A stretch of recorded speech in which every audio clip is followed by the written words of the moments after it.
Hi friends, வணக்கம் and welcome to Meena's life style. இன்றைக்கி நம்ம சேனலில் வந்து ஒரு ஸ்நாக் ரெசிபி தாங்க பார்க்க போகிறோம். இந்த ஸ்நாக்ஸ் வந்து பார்த்திங்கன்னா ரொம்பவே டேஸ்ட்டு சூப்பராக இருக்கும். ஒரு தடவை குழந்தைங்களுக்கு செஞ்சு கொடுத்தீங்க அப்படின்னா அப்பப்போ செஞ்சு தர சொல்லி அடம் பிடிப்பாங்க. அந்த அளவுக்கு வந்து ரொம்பவே டேஸ்டியான ஒரு ஸ்நாக்ஸ் தாங்க இன்றைக்கி செய்ய போகிறோம்.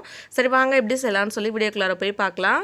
ஸோ ஃபஸ்ட்டு இந்த ஸ்நாக்ஸ் செய்கிறதுக்கு நான் 1 கப் அளவுக்கு மைதா மாவு எடுத்திருக்கேன். அதை வந்து இதில் சேர்த்துக்கிறேன்.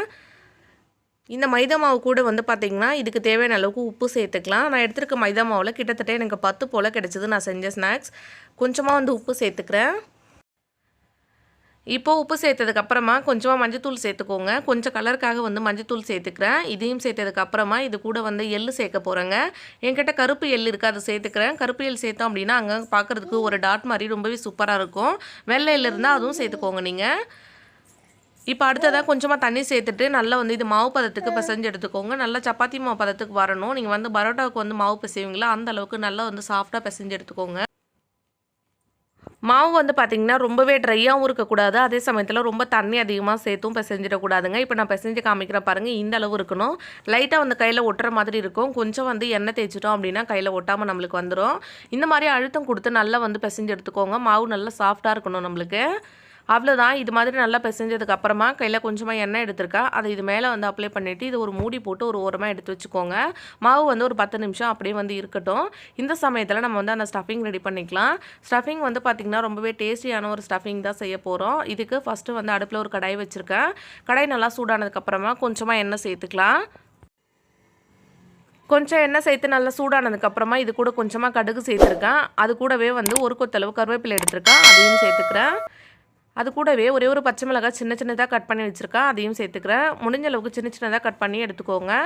அது கூடவே ஒரு பெரிய சைஸ் ஆனியன் சின்ன சின்னதாக கட் பண்ணி வச்சுருக்காங்க, அதையும் இதில் சேர்த்துக்கிறேன். நல்லா பெரிய ஆனியனாக இருந்ததுன்னா 1 போதும், அப்படி இல்லைன்னா 2 எடுத்துக்கோங்க. கட் பண்ணிவிட்டு இதையும் இதில் சேர்த்துக்கோங்க. இப்போது இதெல்லாம் சேர்த்ததுக்கப்புறமா இந்த ஆனியன் கூட லைட்டாக உப்பு சேர்த்துட்டு இதை வந்து நல்லா வதக்கிக்கோங்க. நம்மளுக்கு வந்து நல்லா கண்ணாடி பதம் வரணும், அந்தளவுக்கு வந்து இது நம்ம நல்லா வதக்கி எடுத்துக்க போகிறோம் ஃபஸ்ட்டு. இப்போ வந்து ஆனியன் நம்மளுக்கு நல்லா வதங்கி வரட்டும். நான் வந்து ஒரு 3 உருளைக்கிழங்கு ஆல்ரெடி வந்து குக்கரில் சேர்த்து வேக வச்சு எடுத்து வச்சுருக்கேங்க. இது தோல் உரிச்சாச்சு. இப்போ வந்து இது நல்லா மேஷ் பண்ணி எடுத்துக்கலாம். நல்லா எந்த அளவுக்கு மேஷ் பண்ண முடியுமோ அந்தளவுக்கு கட்டிகள் எதுவும் இல்லாமல் மேஷ் பண்ணி எடுத்துகிட்டு வந்துடுறேன். அடுத்ததாக இதுக்கு தேவையான மசாலா எல்லாம் சேர்த்துக்கலாங்க. ஃபஸ்ட்டு நான் கொஞ்சமாக கரம் மசாலா சேர்த்துக்கிறேன். அடுத்ததாக இது கூடவே கொஞ்சமாக மஞ்சத்தூள் சேர்த்துக்கோங்க. காரத்துக்கு கொஞ்சமாக மிளகாத்தூள் சேர்த்துக்கோங்க. கொஞ்சமாக வந்து நான் மிளகாத்தூள் சேர்த்துக்கிறேன். ஆல்ரெடி வந்து ஒரு பச்சை மிளகாய் சேர்த்துருக்கேன். அடுத்ததாக கொஞ்சமாக வந்து மல்லித்தூள் சேர்த்துக்கிறேன். அவ்வளோதான். கடைசியாக இது கூட வந்து கொஞ்சமாக மஞ்சத்தூளும் சேர்த்துக்கலாம். இப்போ வந்து அடுப்பு லோ ஃப்ளேமில் வச்சுட்டு இது எல்லாத்தையும் சேர்த்து ஒரு தடவை நல்லா மிக்ஸ் பண்ணிக்கோங்க. பாருங்கள், இந்த மசாலா எல்லாம் ஒன்றா சேர்ந்து வர மாதிரி இந்த மாதிரி வந்து நல்லா வதக்கி எடுத்துக்கோங்க. அடுப்பு வந்து லோ ஃப்ளேமில் வச்சுக்கோங்க. இப்போ வந்து ஹை ஃப்ளேமில் வச்சுருந்தீங்க அப்படின்னா இதெல்லாம் வந்து நல்லா கரிஞ்சு போய்டும் நம்மளுக்கு. ஸோ அதனால் நான் வந்து அடுப்பை கம்ப்ளீட்டாக ஆஃப் பண்ணிட்டு தான் சேர்த்தேன். இப்போ வந்து லோ ஃப்ளேமில் வச்சுருக்கேன். அடுத்ததான் நல்லா மேஷ் பண்ணி வச்சுருக்க உருளைக்கிழங்கு இதில் சேர்த்துக்கலாம். நான் எடுத்துருக்க மாவுக்கு நான் வந்து ஒரு பெரிய சைஸ் 3 உருளைக்கிழங்கு எடுத்திருக்கேன். இது கூட சேர்த்து மசாலாவோட நல்லா இந்த மாதிரி மிக்ஸ் பண்ணிக்கோங்க. நல்லா வந்து இந்த மாதிரி ஃபைனாக இருக்கணும்.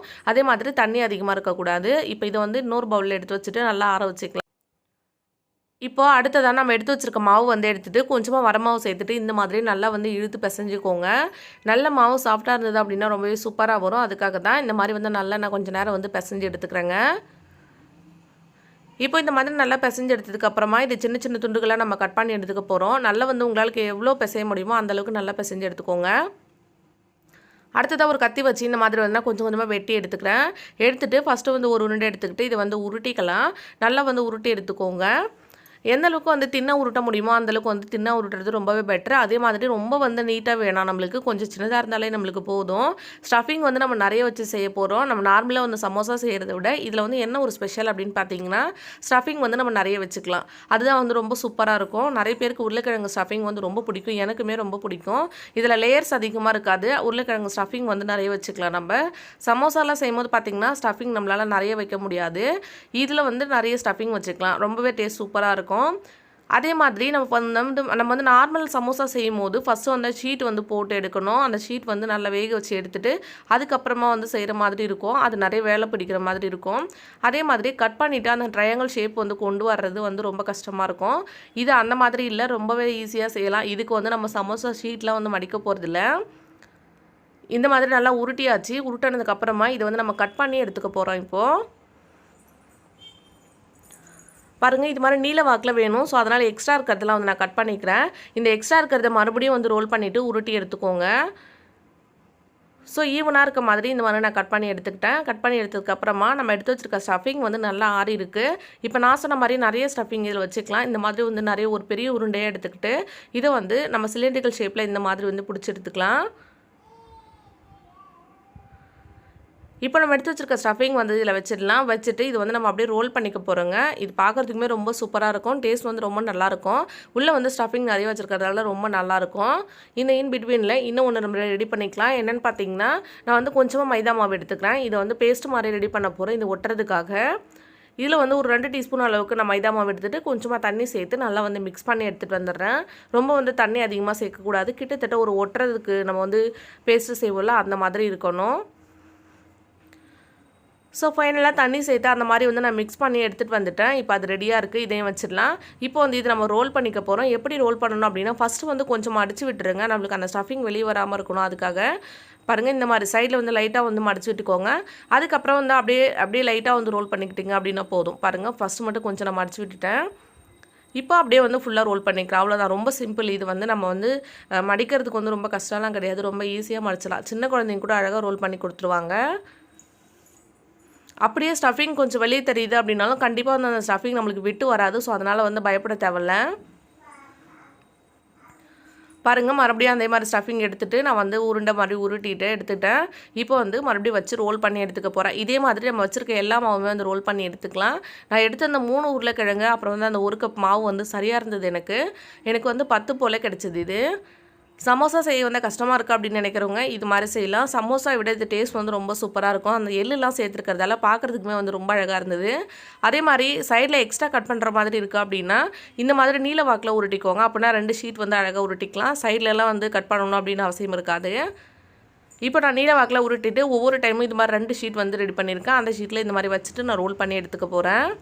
இதே மாதிரி தான் வச்சு ரோல் பண்ணிவிட்டு லாஸ்ட்டில் வந்து கொஞ்சமாக அந்த பேஸ்ட் வச்சு ஒட்டிக்கோங்க. ஒட்டிட்டு இது மடித்து அப்படியே எடுத்து வச்சுக்கலாம். இதே மாதிரி எல்லாமே இப்போ நான் ரெடி பண்ணி எடுத்து வச்சுட்டேன். இப்போ ரெடியாக இருக்க அடுத்ததாக வந்து ஆயில் சேர்த்து நம்ம பொரிச்சு எடுத்துக்க வேண்டியது தான். பார்க்குறதுக்கு எவ்வளோ அழகாக இருக்குது பாருங்கள். இப்போ நம்மளுக்கு வந்து எண்ணெய் சூடாக இருக்குது. நம்ம இதில் போட்டு பொரிச்சு எடுத்துக்கலாங்க. ரொம்ப வந்து எண்ணெய் சூடாக வச்சுட்டு போட்டிங்க அப்படின்னா சீக்கிரமாக வந்து நம்மளுக்கு வெளியில் வந்து கலர் மாறிடும். நம்மளுக்கு கிட்டத்தட்ட ஒரு 2-3 லேயர் இருக்கும் இல்லையா, அது வந்து நல்லா வேகணும். ஸோ அதனால் வந்து கொஞ்சம் வந்து லோ ஃப்ளேமில் வச்சுட்டு எண்ணெய் வந்து ரொம்ப சூடாகிறதுக்கு முன்னாடியே போட்டுக்கோங்க. அதுக்கப்புறம் சூடாக சரியாக இருக்கும் நம்மளுக்கு. ஒரு டைம் வந்து நான் 5 போட்டிருக்கேன். போட்டுட்டு இதே மாதிரி ரோல் பண்ணி விடுங்க. எல்லா சைடும் வந்து ஈவனாக கலர் வர மாதிரி நல்லா வந்து திருப்பி விட்டுட்டு எல்லா சைடும் ஒரே கலராக வர மாதிரி நல்லா வந்து வேக வச்சு எடுத்துக்க போகிறோம். அவ்வளோதான். சூப்பராக வந்து நம்மளுக்கு ரெடி ஆகிடும். நீங்கள் நம்ம சேனலை சப்ஸ்கிரைப் பண்ணாமல் வீடியோ பார்த்துட்ருக்கீங்க அப்படின்னா ப்ளீஸ் ஃப்ரெண்ட்ஸ் சப்ஸ்கிரைப் பண்ணிவிட்டு பாருங்கள். இப்போ பாருங்கள் நான் இதே மாதிரி திருப்பி விட்டுறேன். எல்லா சைடும் திருப்பி விட்டுட்டு நல்லா வேக வச்சு எடுத்துக்கிறேன். இது வந்து நல்ல ஒரு கலர் வரணும். அது வரைக்கும் வந்து நல்லா வேக வச்சுக்கோங்க. அதுவும் நம்ம கொஞ்சம் மஞ்சத்தூள் சேர்த்துருக்கிறதெல்லாம் பார்க்குறதுக்கு ரொம்பவே அழகாக இருக்கும். அவ்வளோதான். இந்த மாதிரி நல்லா வேக வச்சதுக்கப்புறமா எடுத்துகிட்டு நான் 2வது பேட்சும் போட்டுக்கிறேன். நான் வந்து 10 செஞ்சுருந்தேன் 1 கப் மாவில். இப்போ நான் 2வது பேட்ச் 5 போட்டுட்டேன். இதே மாதிரி வேக வச்சு எடுத்துக்கிறேன். அவ்வளோதான். சூப்பரான ஸ்நாக்ஸ் வந்து நம்மளுக்கு ரெடி ஆகிடுச்சு பாருங்கள். ரொம்பவே டேஸ்ட் சூப்பராக இருக்கும். உருளைக்கிழங்கு ஸ்டஃபிங் நிறைய இருக்கிறதால குழந்தைங்களுக்கும் ரொம்ப பிடிக்கும். கண்டிப்பாக ட்ரை பண்ணி பார்த்துட்டு எப்படி வந்ததுன்னு சொல்லி எனக்கு மறக்காமல் கமெண்ட் பண்ணுங்கள். இந்த வீடியோ பிடிச்சிருந்தா அப்படின்னா நம்ம சேனலை சப்ஸ்கிரைப் பண்ணிக்கோங்க. தேங்க்யூ.